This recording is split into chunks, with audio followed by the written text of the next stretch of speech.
Hello, little munchkins. I miss you all so very much, and I hope you're having a wonderful and very well deserved restful week.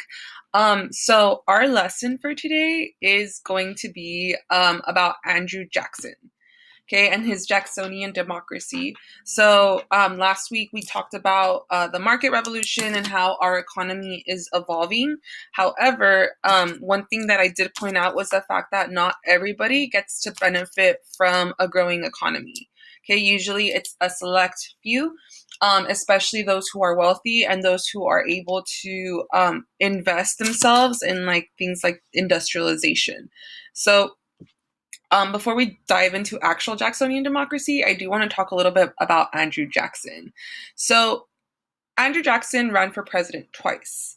The first time he lost, the second time he won. But he did gain a lot of popularity because, in the first place, because he was a hero from the War of 1812, right? So he helped kick some British butt and kick them out of the US. So like he was already well known for that. And on top of that, he's kind of like what we call common man, right? So because he didn't grow up like super wealthy, super educated like all of our other past presidents had, um he found that like the best way to gain even more popularity was by kind of defining himself as like, the like a people person. He could relate to like the typical American because he didn't inherit a lot of wealth. He's also going to be the first president from the Western states, okay, which again is going to help him gain a lot of popularity because he's not, um, again, like the Western states aren't necessarily known to like have positions of power. So like again, this is going to make him really, really relatable, especially to like the poor white man. Okay, so Andrew Jackson first runs for the presidency in 1824 against John Quincy Adams. However, he loses that election. So even though he wins the popular vote, which means that most people like who voted actually did vote for Andrew Jackson, he lost the electoral votes. Okay, so like when it came time for like the states to decide who they were going to have as their candidate, he ended up losing. Okay, and that's why it was called the corrupt bargain. Um, so what ends up happening is that Henry Clay. So if we remember Henry Clay, he invented the whole American system. He did the whole Missouri Compromise. So he gave support to John Quincy Adams. Okay, and as a result, because Henry Clay is so popular and because he's promoting this candidate, John Quincy Adams ends up winning the presidency and he appoints Henry Clay as Secretary of State. So like there's like a lot of shady stuff going on there, right? Where like Henry Clay gives John Quincy Adams his support for the presidency as long as Henry Clay gets to be Secretary of State. So he gets something out of all of this, which again is why it's a corrupt bargain. So after this, Andrew Jackson is absolutely furious. Okay, he is like livid because he understands that like the people wanted him, right? Again, he's like the common man's candidate, but yet the common man's voice is being ignored. Okay, so like there's going to be a lot of resentment, especially when it comes to the next election. So Jackson is furious and he becomes extremely supportive of changing state laws about who gets to become president. Okay, or about who gets to vote, sorry, not about who becomes president. So 4 years later, right, time to elect a new president. So what ends up happening is that during John Quincy Adams' presidency, the voting requirements are eased. Okay, so for example, like you no longer have to like um own land, right? Like a certain amount of land in order for you to be able to vote. So a lot of the new voters that are going to come in who have access to voting are going to be poor white males. Okay, so there is this massive increase in the amount of people who can vote now because, again, like you have poor white males who have access to that now. And because remember that Jackson is the common man's candidate, right? He's the one that these poor white guys can relate to. They put him into office. Okay, so Jackson makes a lot of promises that he's just gonna like get rid of all like the wealthy people who have taken over Washington, that he's going to promote like poor people, like the common people, into like these positions of power, and that he's going to fight for states' rights. Okay, so a lot of this should kind of sound very familiar because it's very similar to what happened with Donald Trump. Okay, because when Donald Trump was campaigning for the first time, he did promise also to take like all the wealthy people out of Washington D.C. and to support the common man, right? Like he was the common man's candidate, which is why so many poor white males make up a large part of his voter base. Okay, that's why so many poor white males tend to support him, and it was the same thing with Andrew Jackson, right? Like they felt like Andrew Jackson's Andrew Jackson's election and Donald Trump's election are the result of this specific group of people feeling like they are being constantly ignored, right? And like these are candidates that make them feel heard, and as a consequence, like they end up putting these people into positions of power. Okay, so what ends up happening when Jackson gets into the presidency is the complete opposite of what he had promised was going to happen. So Jackson wins in 1828, and he ends up using what is known as the spoil system. Okay, so the spoil system is basically like instead of appointing, like keeping his promise of like appointing like commoners into his cabinet, he ends up appointing all his friends who are already pretty powerful, and now he's giving them positions of power. Okay, so like he's hiring all his friends to come along with him, and now they get to take over Washington D.C. Okay, so like his whole thing was like to the victor go the spoils, right? I won, now I could do whatever I want. And he did receive like a lot of criticism and backlash as a result. So Jackson's presidency is going to be followed by a lot of controversy. Okay, and again, like if you're seeing a lot of parallels between like Donald Trump and Andrew Jackson, it makes sense because they do have a lot in common. So the first thing I want to talk about is the nullification crisis. Okay, so one of the first things that Andrew Jackson does once he becomes president is that he puts a tariff, right? So he puts a tax on cotton. So remember that cotton is like the main cash crop that allows the South to make money. So now this is going to deeply affect like these plantation owners, and they're going to be very, very upset. So what ends up happening, right, is that South Carolina is going to blame this tariff on cotton for the economic downturn of the South, right? So at this point, like the South's economy is really slowing down because remember that they're not industrializing as fast as the North because they still largely depend on agriculture. So their economy is already beginning to slow down as a result of this. Okay, so what ends up happening is that we have a man, this guy, with this beautiful face by the name of John C. Calhoun, who declares the tariff null and void.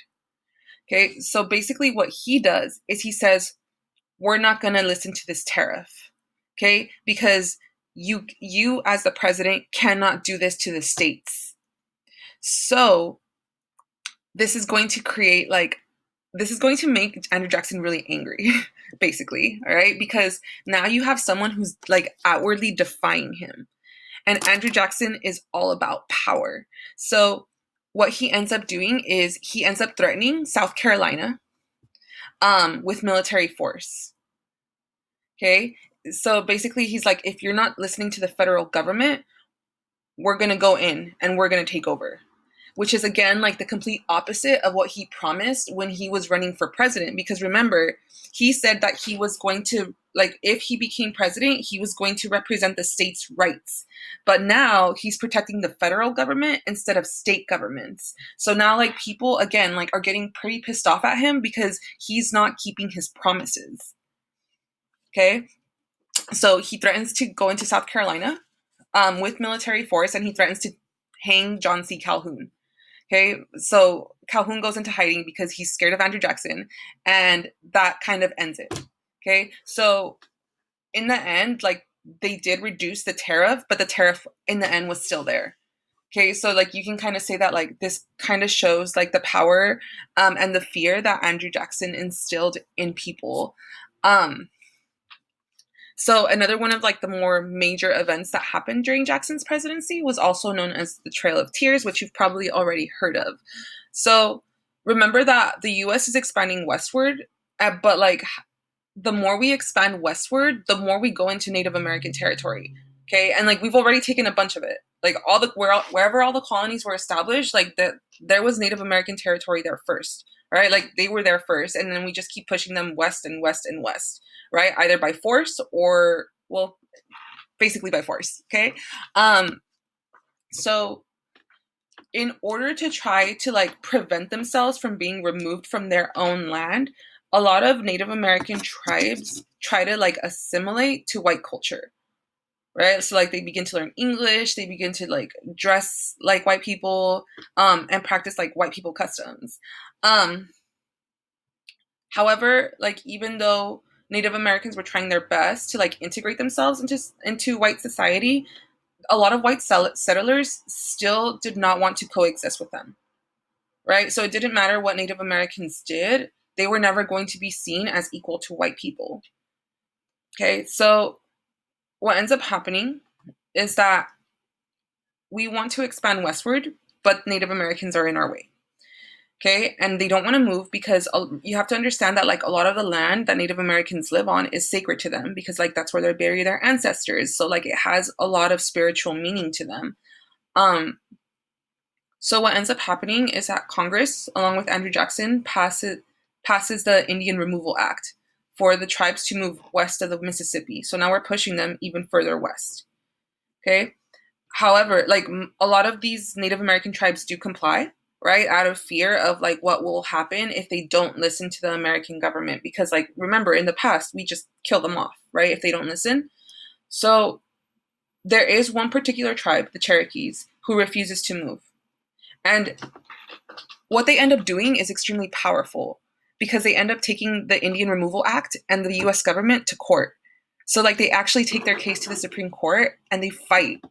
And this is the first time that like this is happening, right? So like it's very admirable the fact that like they're using their own voice as a form of like political power.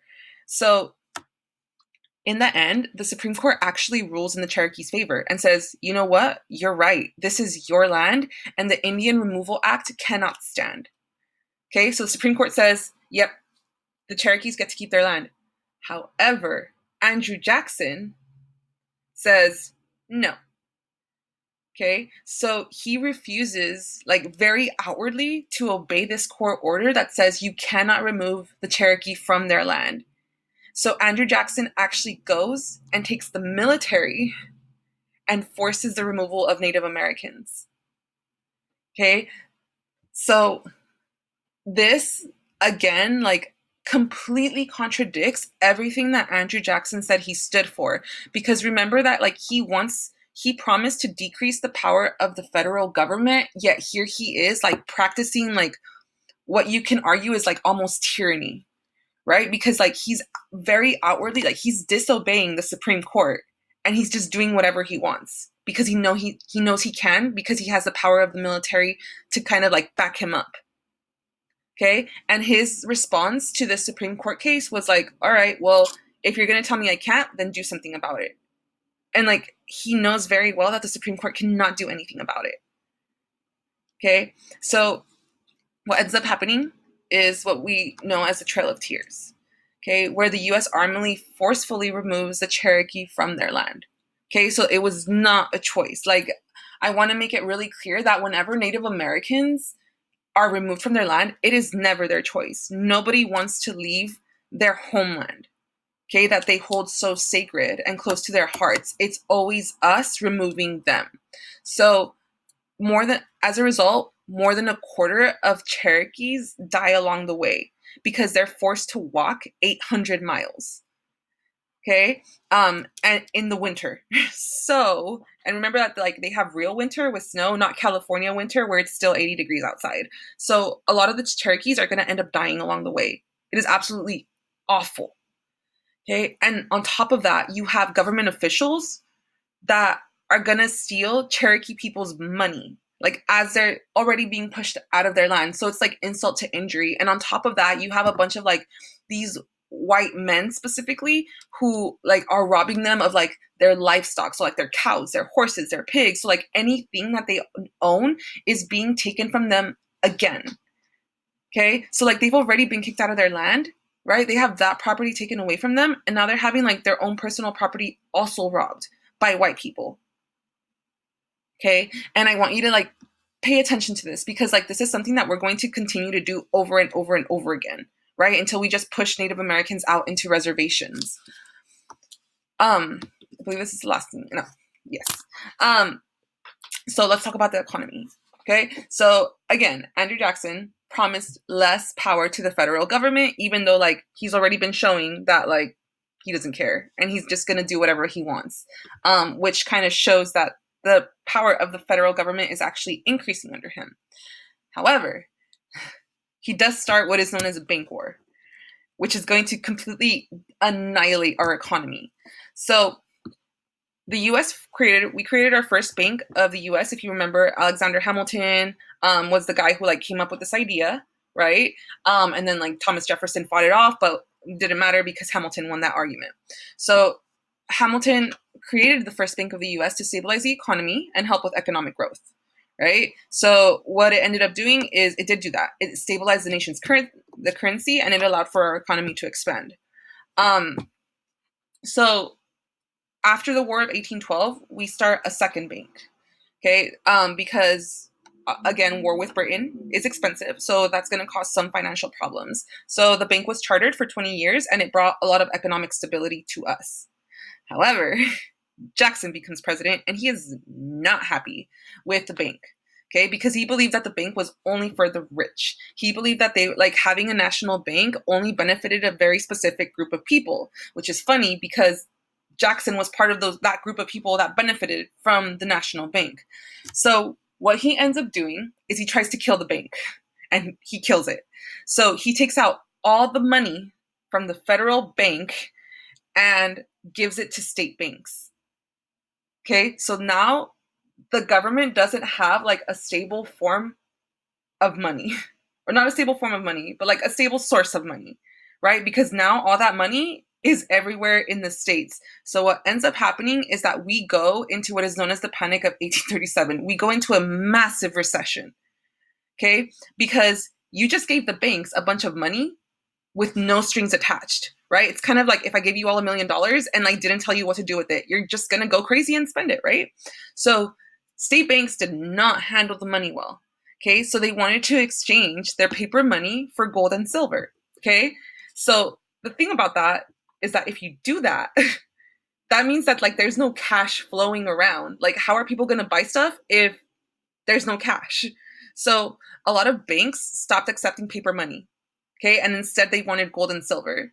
So what ends up happening is that you have a bunch of banks that begin to close and go bankrupt because people don't just have gold and silver lying around, okay? They have cash. So as a result, people begin to lose their savings with no explanation. And if you lose your savings, now you're broke. And how are you supposed to buy your basic needs? So that's kind of where Jackson's presidency ends. Because he doesn't run for president again. He understands that like he caused this, right? Like he basically caused our economy to collapse. So as a result, he just like removes himself from the presidency, and he removes the blame from himself, right? So because he doesn't have to deal with the consequences of his actions, he's going to blame Martin Van Buren, who is the next president after him, for the recession. Okay, so even though Martin Van Buren didn't start this, he's going to be the one who gets blamed for it. Okay, so it's kind of like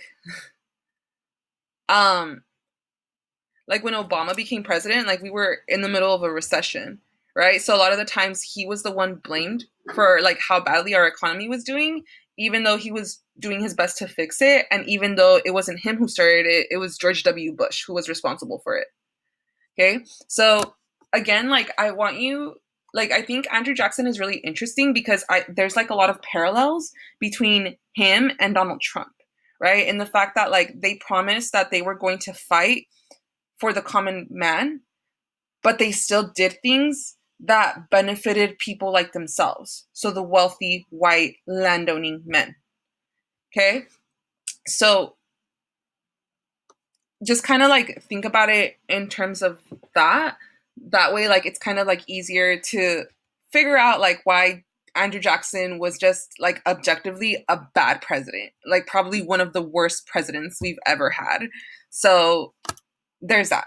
Okay, so just to recap again, Andrew Jackson's achievements: the spoil system. So just appoint your friends. You have the nullification crisis with the tariff and like South Carolina threatening to like leave the U.S. if they didn't get rid of the tariff. You have the Trail of Tears. You have the bank wars, and finally we end with the Panic of 1837. Okay, so Jackson's presidency did have a lot of political, social, and economic effects, and that's something to keep in mind for later on when you look at your documents. Okay, so tis all for now, children. Um, Please make sure that you fill out your Google Forms, and I will see you next week. I love you all. Please take care.